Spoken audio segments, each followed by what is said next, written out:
Kapal perang Amerika Serikat USS Delbert Depleck bersandar di pelabuhan Eilat, Israel. Dilansir dari Anadolu Agency, kapal tersebut terlihat bersandar di Israel pada Jumat 30 Januari. Kapal perang Amerika Serikat berada di pelabuhan Israel itu terjadi di tengah ketegangan dengan Iran. Militer Israel sendiri mengklaim kunjungan kapal perang Amerika Serikat itu telah direncanakan sebelumnya. Menurut militer Israel, kunjungan itu merupakan bagian dari koordinasi berkelanjutan antara pasukan Israel dan Amerika Serikat. Pernyataan itu menggambarkan kerjasama militer dua negara di tengah meningkatnya ketegangan regional. Kabar kapal Amerika Serikat bersandar di pelabuhan Israel bermula saat seorang reporter salah satu media Israel membagikan sebuah foto adanya kapal itu. Foto itu menunjukkan kapal perang Amerika Serikat itu berada tak jauh dari garis pantai dekat Eilat. Sementara itu, sebelumnya para pejabat Iran telah memperingatkan Amerika Serikat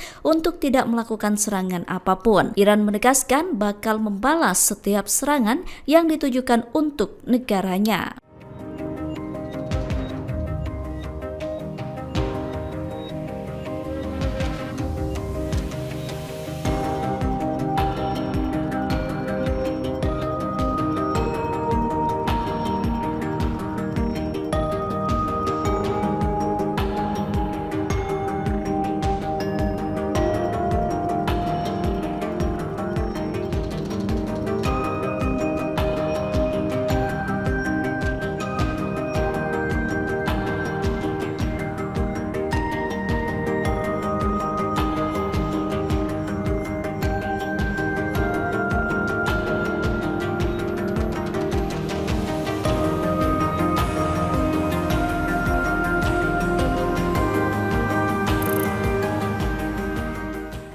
Download Tribun X sekarang, menghadirkan lokal menjadi Indonesia.